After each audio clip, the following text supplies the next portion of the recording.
The bile rose in my throat, acrid and familiar, but this time it wasn't just the chemo. Damaged goods, he'd said. My husband, the man who'd vowed in sickness and in health just 3 years ago.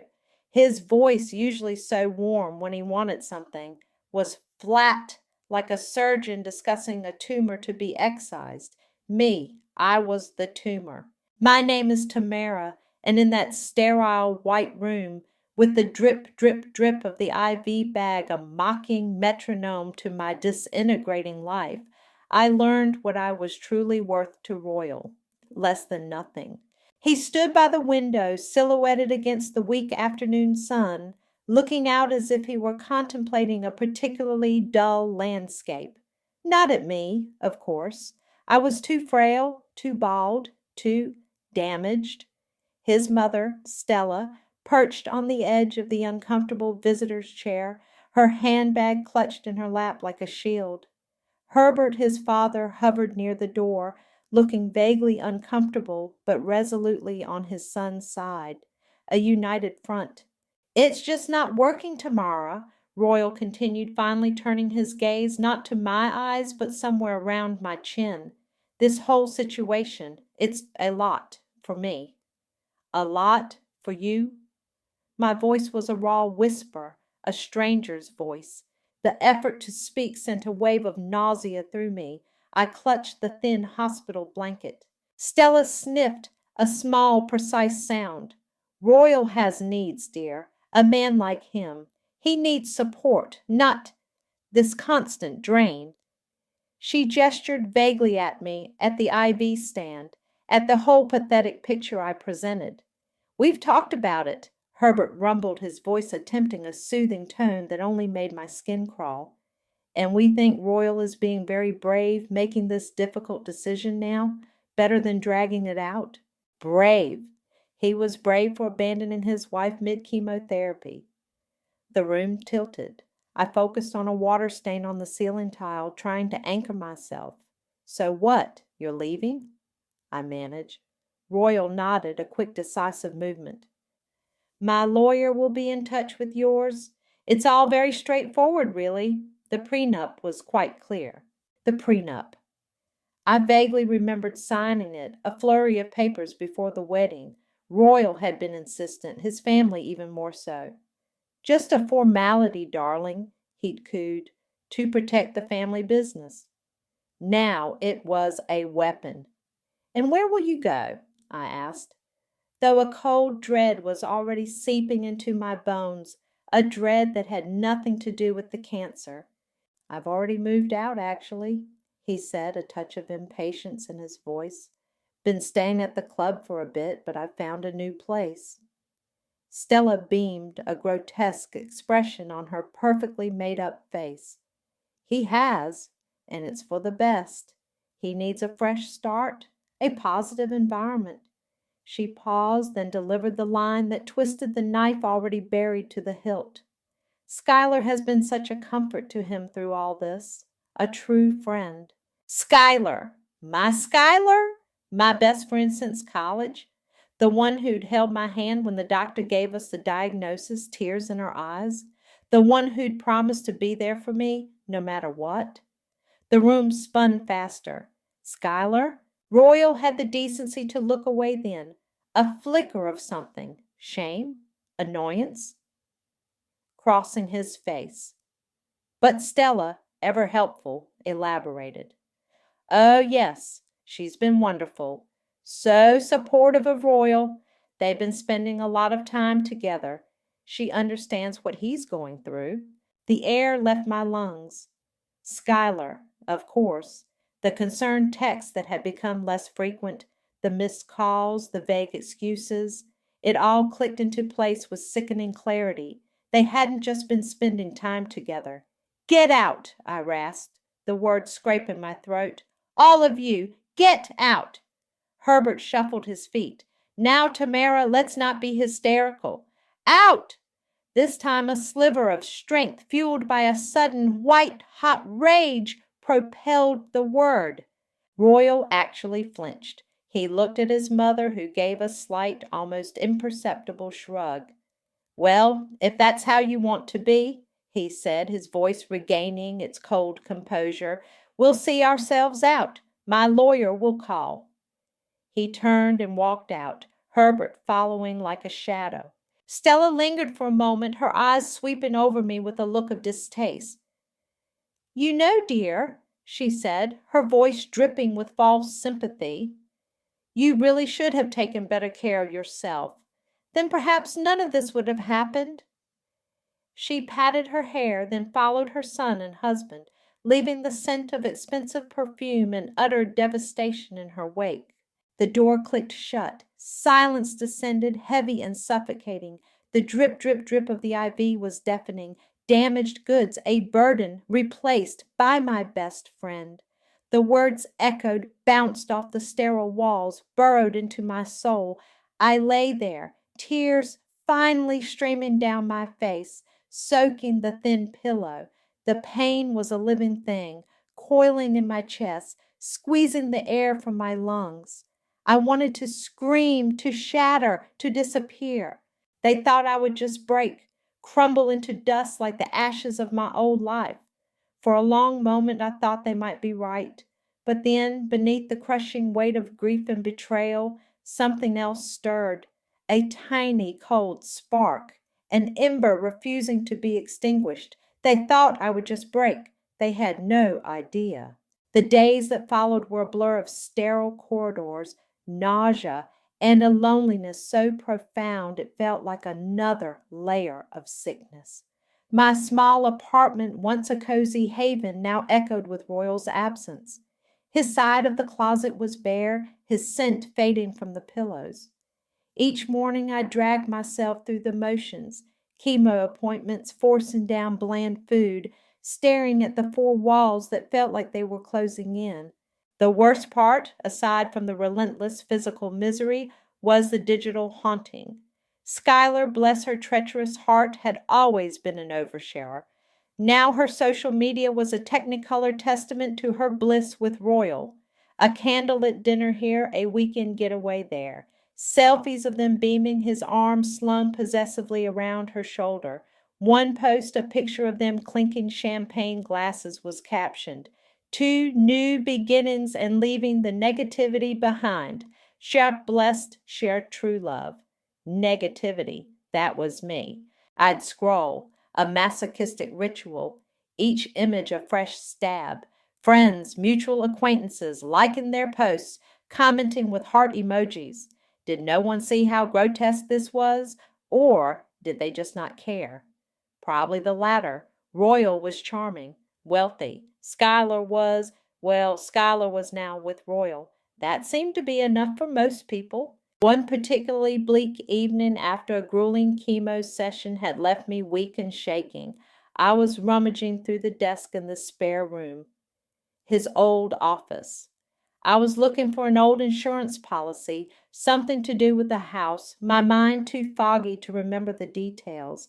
My fingers brushed against a thick leather-bound folder. Prenuptial agreement, it read in embossed gold letters. I almost threw it back in the drawer. What was the point? He'd said it was straightforward, but something made me pull it out, carry it to the sofa. My hands trembled as I untied the ribbon. The legal jargon swam before my eyes. I remembered signing it in a haze of pre-wedding excitement. Royal's hand on my back, his lawyer smiling benignly. Just a standard agreement, Tamara. Protects both your interests, but mostly the family assets, you understand? I'd understood nothing really, beyond wanting to marry the man I loved. I flipped through the pages, a dull ache in my chest. Then a section heading caught my eye. Article 4, Dissolution of Marriage. I scanned down, my finger tracing the lines, and there it was, Clause 4.7. A paragraph I'd insisted on, half jokingly, after watching a particularly dramatic movie with Schuyler, of all people. We'd laughed about it, how over the top it sounded. Royal had indulged me, probably thinking it was just another one of my romantic, silly notions. In the event of a demand for dissolution by either party, I read aloud, my voice hoarse, where such demand is preceded by or concurrent with actions constituting profound cruelty, infidelity, or abandonment, particularly during a period of critical illness or incapacitation of the other party. My breath hitched. The instigating party shall forfeit 75% of all marital assets, including but not limited to shared property, individual holdings accrued during the marriage, and specifically any interest shares or projected inheritance related to the Sutton family conglomerate to the aggrieved party. Furthermore, punitive damages for emotional distress will be considered. My heart hammered against my ribs. Profound cruelty, infidelity, abandonment during critical illness, check, check, and triple check. I read it again, then a third time. It was clearer, more brutal, more specific than I remembered. It wasn't just a vague threat, it was a detailed financial execution. A strange energy surged through me, pushing back the exhaustion. It wasn't hope, not exactly. It was something colder, sharper, a weapon. He'd called me damaged goods. He'd paraded his new life while I fought for mine. He and his family and Schuyler, they thought I was finished. My fingers, still trembling but with a new purpose, fumbled for my phone. I scrolled through contacts past Schuyler's name. A fresh wave of nausea hit me until I found a number I'd saved years ago from a networking event. Gemma Romero, a lawyer. Someone had described her as a shark in a designer suit, but kind if you were her client. Tenacious, they'd said. I pressed call. It rang 3 times. Gemma Romero speaking. Her voice was crisp, professional. Ms. Romero, my name is Tamara. Formerly Tamara Sutton. I need to talk to you about a prenuptial agreement. I see. Are you looking to contest it or enforce it? Enforce it, I said, the words tasting like iron and ice. I think my husband may have overlooked a rather crucial clause. I emailed her a scan of the document that night. The next morning she called. Tamra, Gemma said, her voice devoid of its usual briskness, replaced by something akin to awe. I've reviewed the prenup, specifically Clause 4.7. She paused, and I could almost hear her rereading it. Tamra, this clause, it's not just strong. If we can prove what you've told me, it's a tactical nuke. Are you sure you want to press the button? Press it? I echoed, a dry laugh escaping me. Gemma, I want to launch it into orbit and watch it incinerate everything he holds the dear. Gemma was silent for a moment. Then, all right, Tamara, let's talk strategy. This clause is unusually punitive, especially regarding his family business shares. He must have been very confident you'd never invoke it, or that it wouldn't hold up. He called me damaged goods and left me mid-chemo for my best friend, I stated, my voice flat. His confidence was, and likely still is, monumental. We need irrefutable proof, Gemma said, her tone shifting into professional gear. Timelines are crucial. When did he leave? When did his relationship with Schuyler become public? More importantly, when did it start? And his parents' involvement? You said they supported his decision? Supported it? Stella practically threw him a parade. Herbert just stood there looking grim but nodding along. The memory still made my stomach churn. Okay, I know a private investigator, Joey Murphy, discreet, thorough, and very good at finding things people don't want found. He's expensive, but if this clause is as potent as it seems, it'll be an investment. Do it, I said without hesitation. The last of my savings, the emergency fund Royal and I had built for a rainy day, would now fund his storm. Joey Murphy was a man of few words and many results. He met with me in Gemma's office a few days later, a compact man with watchful eyes. I recounted the whole sordid tale, from the diagnosis to Royal's parting words, to Stella's venom, to Schuyler's smiling betrayal on Instagram. He listened, occasionally jotting a note, his expression unreadable. The social media is a good start, he said when I finished. Public flaunting. But we need more. Something concrete to tie Schuyler to him before he officially left you, ideally before you were even visibly ill. Over the next few weeks, while I navigated the relentless cycle of treatment and recovery, Joey worked. He was a ghost, a whisper. Then Gemma called me in. Joey found something, she said, her voice tight with the controlled anger I was coming to recognize as her "we've got them" tone. She slid a thin file across her polished mahogany desk. I opened it. Printouts of text messages. Not between Royal and Schuyler. Those were likely too well guarded or deleted. These were between Schuyler and another friend of hers, someone she clearly trusted, someone who, it turned out, had a conscience and a dislike for Royal. Joey had, through means I didn't ask about, persuaded this friend to cooperate. The dates on the messages were damning. They started nearly 6 months before my diagnosis, when I'd just been feeling vaguely unwell, tired all the time. Schuyler. Ugh. Royal's complaining about tea again. Says she's no fun anymore, always moping.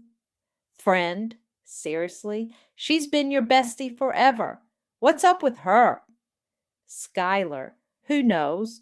Probably just wants attention. He deserves better, someone who appreciates him. My breath caught.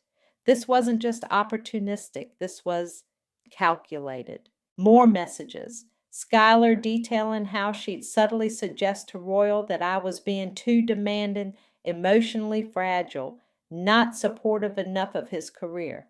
Little drops of poison day after day. Schuyler, a month before my diagnosis. R is seriously considering leaving her. He says he can't take the negativity. I told him he needs to put his own happiness first. Friend. Wow. And you? You okay with this? T is your friend. Schuyler. It's complicated. But honestly, he's kind of amazing. And he's been looking at me differently lately. The timeline was sickeningly clear. She hadn't just swooped in after Royal cast me aside. She'd been chipping away at my marriage, at Royal's perception of me, for months. She'd helped him build the narrative that I was the problem, long before cancer became the convenient excuse. Gemma watched my face. There's more, she said softly. Financial records. Joey found evidence of Royal making several expensive gifts to Schuyler. Jewelry, a weekend trip, all charged to a credit card I'm fairly certain you didn't know existed. These transactions predate your hospital admission by several weeks. Infidelity proven before he left, while I was his wife, trusting, oblivious. She wasn't just picking up the pieces, Tamara, Gemma said, her voice grim. She was helping him smash the vase. I closed my eyes, the text burning behind my eyelids. The depth of the betrayal was staggering. It wasn't just that my husband had left me at my lowest point. It wasn't just that my best friend had taken him. It was that they had conspired, planned, undermined. They had curated my downfall together. The prenup, I whispered. Clause 4-7. Gemma nodded slowly. With this evidence? Royal won't know what hit him. Stella and Herbert will be apoplectic when they realize the extent of their son's liability and how it impacts the family business they tried so hard to shield. A cold, hard satisfaction settled in my chest, pushing aside some of the pain. Good, I said, my voice surprisingly steady. Let them be. This wasn't just about money anymore. It was about exposing them for exactly what they were. And Schuyler would learn that being amazing for Royal came with a price she couldn't have possibly imagined. The months that followed were a strange dichotomy. My world was one of antiseptic smells, the hum of medical machinery and the quiet, draining battle for my own cells to behave. His world, or rather their world, was a vibrant, obnoxious parade splashed across every social media platform. Royal and Schuyler were living their best lives. or so they wanted everyone to believe. There were photos from a sun-drenched beach in Bali, find in paradise with my one true love, etc. blessed. A ski trip to Aspen, hitting the slopes with my king, Seraph power couple, and endless shots of them at exclusive parties, champagne flutes always in hand, beaming as if they hadn't a care in the world. Stella often featured in these pictures, her smile tight and triumphant, usually with a gushing comment beneath about how happy she was to see her son finally cherished. Herbert made fewer appearances, but when he did, he looked smugly satisfied. Sometimes there were subtle digs, veiled references that I knew were aimed at me. Schuyler once posted a quote: "Surround yourself with those who lift you higher," with a pointed look at Royal. Another time, Royal shared an article about cutting out toxic people for a healthier life. The irony was so thick I could have choked on it. Meanwhile, I was quietly, methodically working. Gemma and I had regular meetings, poring over the evidence Joey continued to unearth. Bank statements, witness affidavits from disgruntled former employees of Royal's company who'd seen Schuyler around far too often, far too early. Each piece of paper was another nail in their coffin. My physical recovery was slow, arduous. Some days just walking to the kitchen felt like climbing a mountain. My hair started to grow back a soft, unfamiliar fuzz. I was skeletal, the sharp angles of my bones prominent beneath my skin. But with each small victory, a day without nausea, an extra block walked, a flicker of strength returned, not just physically, but deep inside. One afternoon, feeling particularly isolated, I dragged myself to a cancer support group meeting at the local community center. I'd resisted going. The thought of sharing my raw, messy story with strangers felt exposing. But the silence of my apartment was becoming unbearable. The room was filled with worn armchairs and the smell of instant coffee. I sat in the back listening to others share their experiences. Then a woman with kind eyes and a gentle smile started speaking. Her name was Hope. She spoke of her own battle, her fears, but also her resilience. There was a quiet power about her that drew me in. After the meeting, she approached me. "Hi," she said, her voice soft. "I'm Hope. I haven't seen you here before." "Tamara," I replied, managing a small smile. "It's my first time." "It's tough, isn't it?" she said, not with pity, but with an understanding that resonated deep within me. "This whole journey." We talked for a while that day, and then again the following week. Hope became a lifeline. She didn't pry, didn't offer platitudes. She just listened. She understood the exhaustion, the fear, the anger. She never once mentioned Royal or Schuyler, though I knew the gossip mill in our relatively small city must have been churning. She just offered genuine, uncomplicated friendship. It was a balm to my wounded soul. One evening, scrolling through Instagram, a habit I knew I should break but couldn't, I saw it. Royal had posted a picture of Schuyler, her hand artfully displayed, a massive diamond sparkling on her ring finger. The caption read, "She said yes, can't wait to spend forever with my queen. For engaged, said soulmate." My blood ran cold. Engaged, of course. The ultimate public declaration. But it was the ring that made my breath catch. It was a custom design, a pear-shaped diamond surrounded by smaller sapphires, eerily, sickeningly similar to a ring Royal had given me on our first anniversary, a ring I'd cherished, a ring that was now probably tucked away in his new love nest with Schuyler, forgotten. He'd even had the audacity to have this one made slightly larger, the sapphires a deeper, more ostentatious blue. And then, as if that wasn't enough, Schuyler posted her own photo of the ring with the caption, "To my real soulmate, who stands by me through thick and thin, in sickness and in health. This is what true love looks like. So excited for our future." real soulmate, sickness and health, the sheer, unadulterated gall of it. A tremor went through me, not of weakness this time, but of pure, unadulterated rage. It wasn't the hot, explosive kind. It was cold, sharp, and utterly focused. The image of them, so smug, so certain of their triumph, burned into my mind. He'll pay, I whispered to the empty room, my voice a low growl. He'll pay for every word, every smirk, every last lie, and she'll pay right alongside him. The last vestiges of the victim I had been began to crumble, replaced by something harder, something forged in the fires of betrayal and pain. My resolve, already solid, hardened into tempered steel. They wanted a show. I'd give them one they'd never forget. A year, 12 long months since Royal had uttered those 3 words, damaged goods, and walked out of my life, leaving a crater where my heart used to be. A year of chemo, radiation, endless doctor's appointments, and the slow, agonizing crawl back to something resembling health. I was officially in remission. The cancer was gone, but the scars, both visible and invisible, remained. My hair was short, still a little thin, but it was mine. I was thinner, yes, but there was a new strength in my limbs, a resilience I hadn't known I possessed. The news of Royal and Schuyler's engagement had spread like wildfire, of course. Stella had made sure of it, leaking details of the fairy tale proposal to every local gossip columnist and blogger who would listen.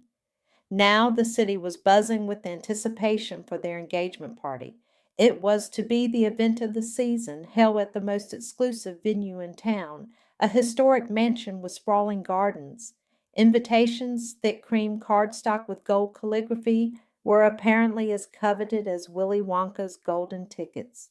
This was it, the stage I'd been waiting for, the perfect public arena for their downfall. Gemma called me into her office. "Joey has an update," she said, a grim smile playing on her lips. "It seems our boy Royal is getting a little antsy." "Antsy how?" I asked, leaning forward. "He's been making some interesting financial moves, shifting assets, trying to park money in newly created trusts, accounts under names that aren't immediately obvious. Looks like he's trying to make certain funds disappear, or at least appear untouchable." A cold knot formed in my stomach. Can he do that? Can he hide it from the prenup? Gemma leaned back in her chair, steepling her fingers.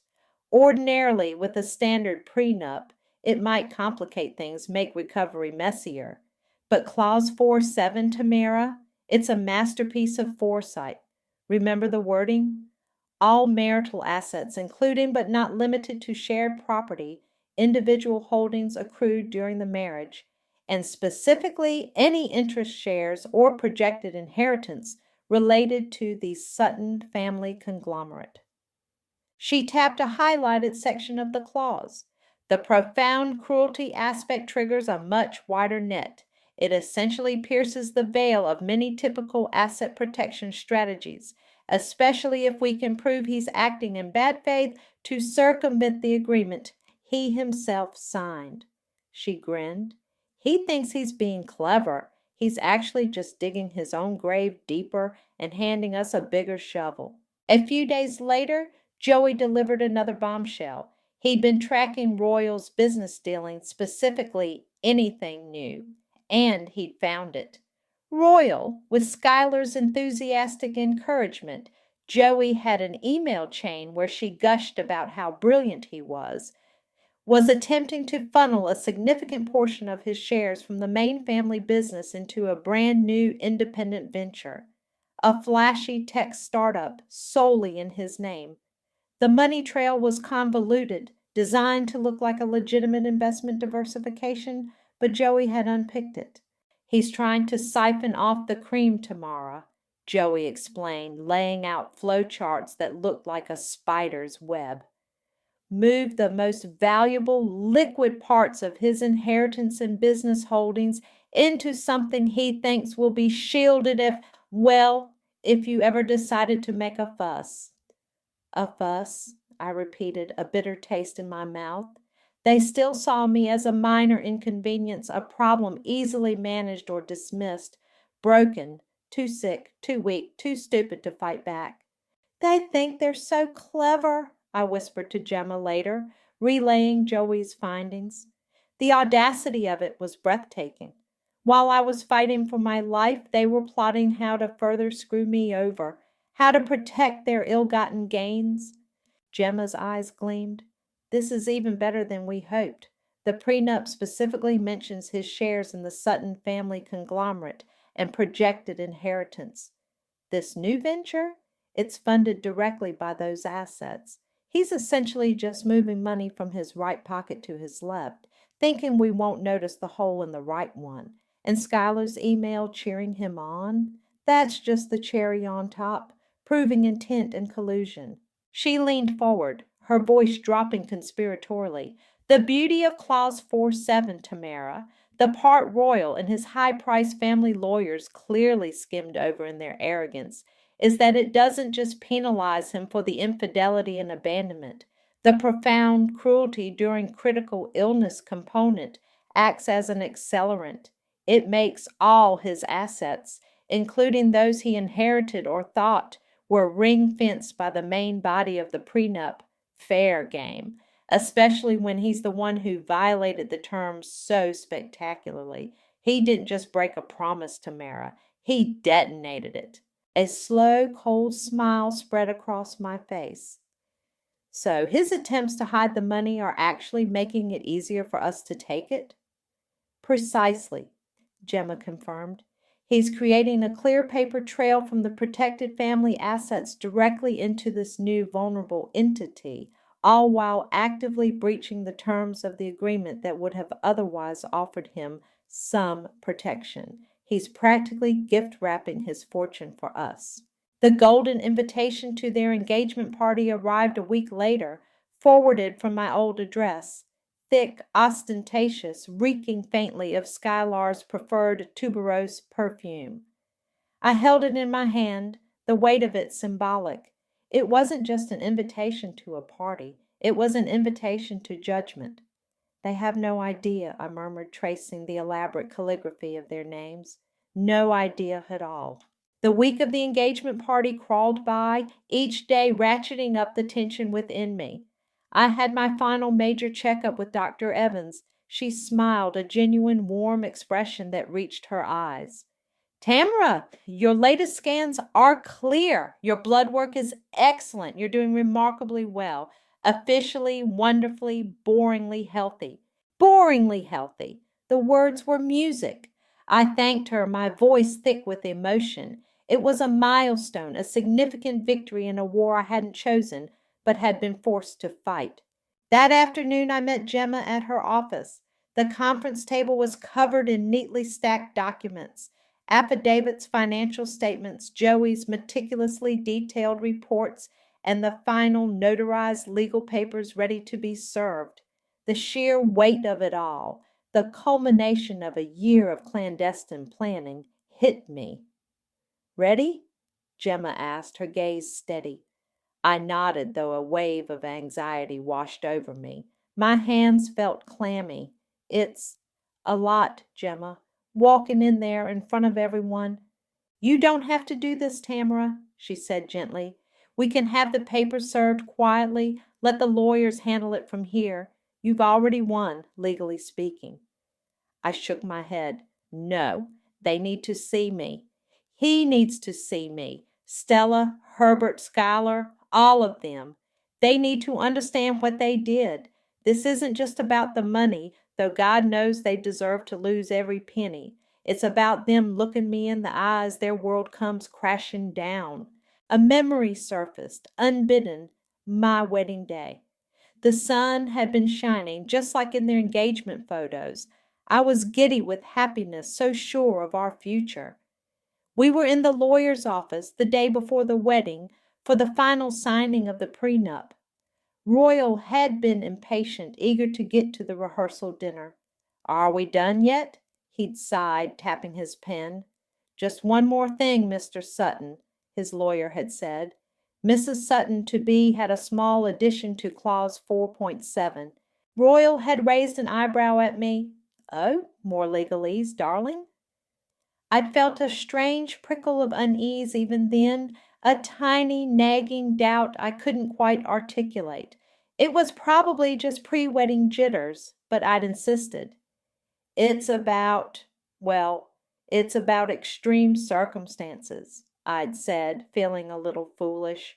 Like if someone was terribly cruel or unfaithful or abandoned the other person when they were really sick. Royal had thrown back his head and laughed, a rich booming sound that filled the stuffy office. Darling, you watch too many movies, as if that would ever happen to us. We're Royal and Tamara, invincible. He'd leaned over and kissed me.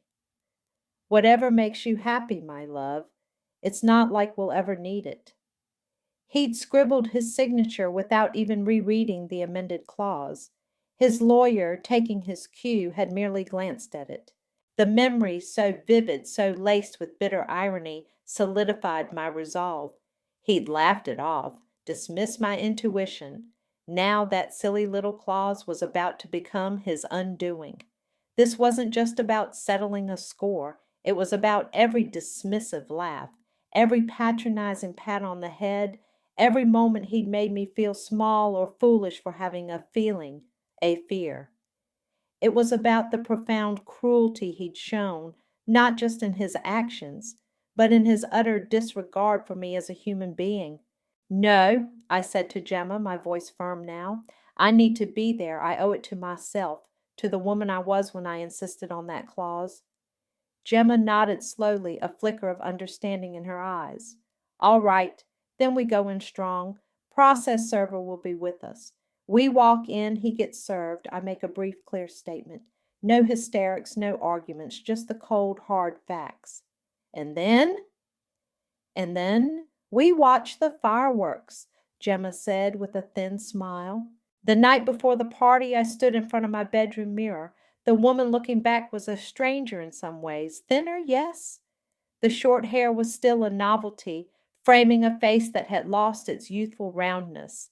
But my eyes held a fire that hadn't been there before, a glint of something hard, something unyielding. Damaged goods? I murmured to my reflection, the words no longer holding the same sting. They were just an echo of his cruelty, not a definition of me. No, I'm tempered steel. I picked up the heavy vellum envelope containing my copy of the legal documents Gemma had prepared. My hand was steady. The anxiety was still there, a low hum beneath the surface, but it was overshadowed by a cold, clear sense of purpose. Tomorrow they would all see. Tomorrow the bill for their cruelty would come due. Show time, I whispered. The ballroom of the Ashworth estate was obscene in its opulence. Crystal chandeliers dripped light onto a sea of designer gowns and bespoke suits. Champagne flowed like water.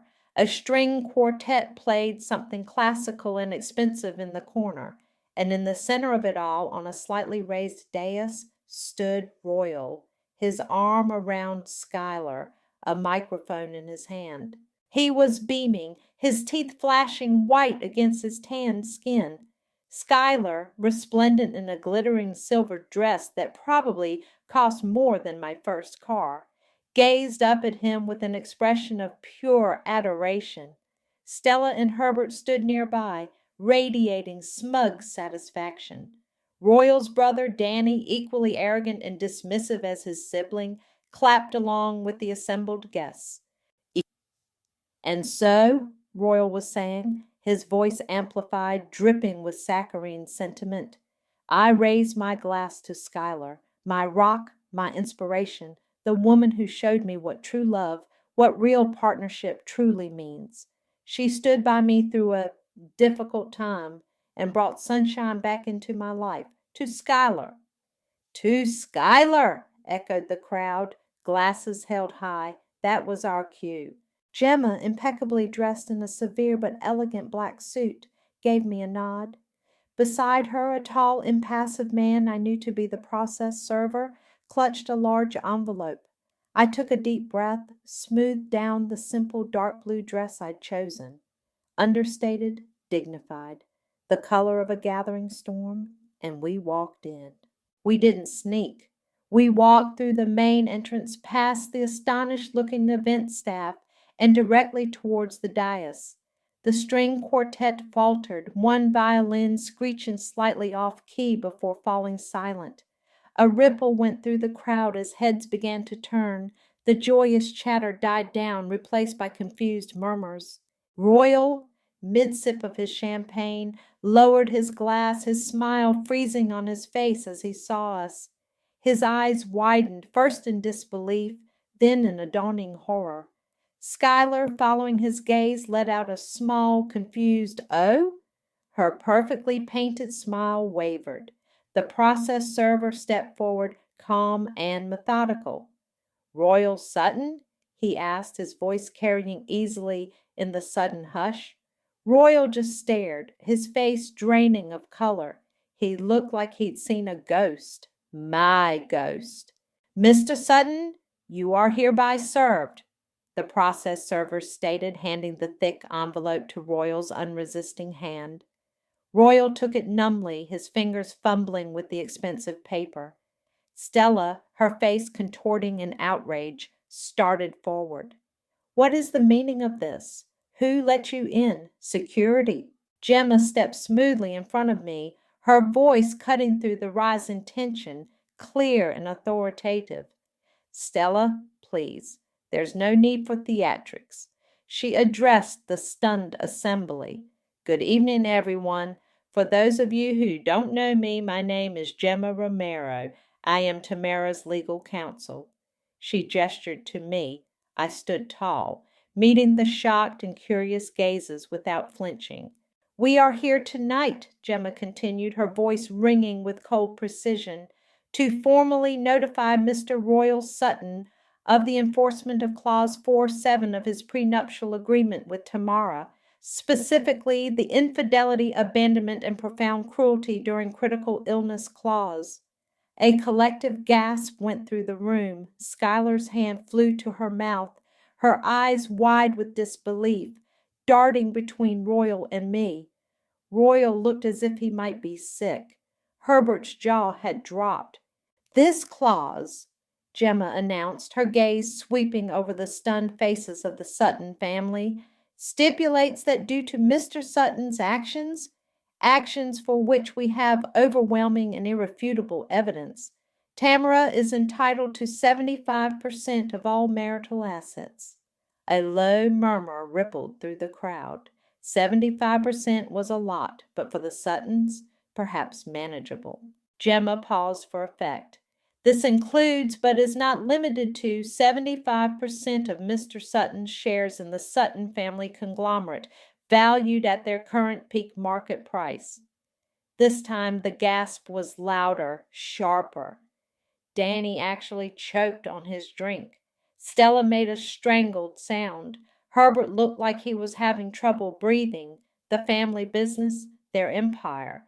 "Furthermore," Gemma's voice was relentless, "the clause provides for significant punitive damages for emotional distress, a sum which, combined with the asset division, will effectively cripple Mr. Sutton financially, and, I dare say, will have a rather substantial impact on the Sutton family's overall financial stability." Chaos erupted. Schuyler's face, moments before glowing with bridal bliss, was now a mask of horror and dawning comprehension. Her dream was turning into a nightmare before her very eyes. The silver dress suddenly looked cheap, tawdry. "You can't do this!" Stella shrieked, finally finding her voice. She lunged towards me, her perfectly manicured nails looking suspiciously like claws. "You vicious, ungrateful little— You're ruining everything!" I met her furious, hate-filled gaze. My voice when I spoke was surprisingly calm, carrying over the sudden uproar. "Actually, Stella," I said clearly and coldly, "you all ruined me first. I'm just settling the bill." The crowd which had begun to surge and shout, fell into a stunned absolute silence. They stared, mouths agape, as the implications of my words, of Gemma's announcement, began to sink in. The music was long dead. The champagne was forgotten. The only sound was the ragged breathing of the Sutton family as their carefully constructed world began to visibly, spectacularly crumble around them. The immediate aftermath was pure, unadulterated pandemonium. Stella actually tried to snatch the papers from Royal's limp hand, screeching like a banshee, until Herbert, his face ashen, pulled her back. Schuyler just stood there, frozen, the enormous diamond on her finger suddenly looking like a lead weight. Danny was shouting at Gemma, who met his bluster with icy calm, simply stating, "All our evidence is filed with the court, Mr. Sutton. Your brother has 30 days to respond, though I doubt he'll find much to contest." The engagement party, needless to say, was over. Guests melted away, whispering furiously, their eyes wide with the scandal they'd just witnessed. The Suttons were left standing amidst the wilting canapes and deflating balloons of their ruined celebration, their faces a mixture of disbelief, fury, and dawning terror. The news, of course, exploded. "Sutton Scion served at own engagement," screamed one headline. "Prenup nightmare for society couple," blared another. Joey's evidence, once Gemma strategically leaked key portions to select media outlets, after ensuring it was legally permissible, of course, painted a damning picture of Royal's cruelty and Schuyler's conniving participation. There was no defending it. The texts, the financial records, the timeline of their affair coinciding with my deepest suffering. It was all there in black and white. Legally, Royal had no leg to stand on. His lawyers, a high-priced team accustomed to bullying opponents into submission, found themselves facing an ironclad clause and a mountain of undeniable proof. Gemma was relentless. There were a few blustering attempts to negotiate, to offer a paltry settlement, but she shut them down immediately. "Clause 4.7 is not a suggestion, gentlemen," I heard her say coolly over a speakerphone call. "It is a directive, and my client intends to see it enforced to the letter."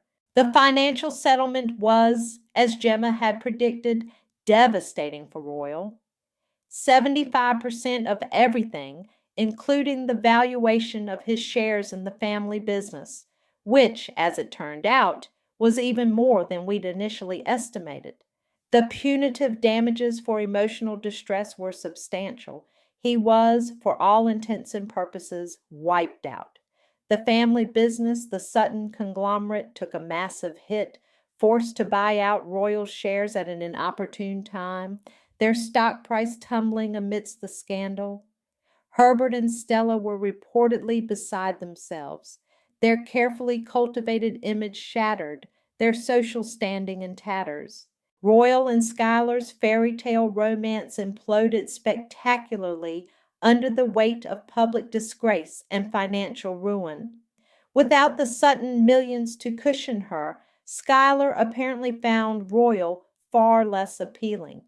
The last I heard, through the grapevine hope sometimes tapped into, Schuyler was desperately trying to rebrand herself as some sort of wronged party, a victim of circumstance. It wasn't working. Her social media went from boastful to eerily silent. She became a pariah. As for Royal, he became a ghost of his former self. Stripped of his wealth and status, his arrogance deflated like a punctured balloon. Danny, I heard, was struggling to keep the family business afloat, his own reputation tarnished by association. I, on the other hand, began to breathe again. The money, when it finally came through, was almost overwhelming, but it wasn't the figures in the bank account that brought the deepest satisfaction. It was the justice. It was the knowledge that they had paid in a very real and public way for what they had done. I set up a trust for my long-term health, ensuring I'd never have to worry about medical bills again. Then I called Hope. Remember how you were saying the cancer center needs a new patient comfort wing? I asked. Her delighted gasp was all the answer I needed. We met with the hospital administrators the following week.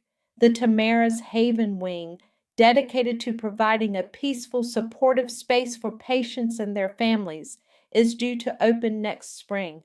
The fight had taken its toll. There was no denying it. There were days I felt exhausted by the sheer emotional weight of it all. Revenge, I learned, is a complicated dish. It doesn't erase the scars or the pain of the initial wound, but it can bring a profound sense of closure, a reclaiming of dignity. It was a bitter pill for them, yes, but for me, it was the antidote to the poison they'd forced me to swallow. I don't regret it, not for a second. I stood up to my tormentors, not just for myself, but for anyone who has ever been called damaged goods, anyone who has been kicked when they were down. They called me damaged goods, and maybe I was for a while. But I learned that even broken things can be pieced back together, often stronger in the repaired places. My revenge wasn't pretty, but it was just.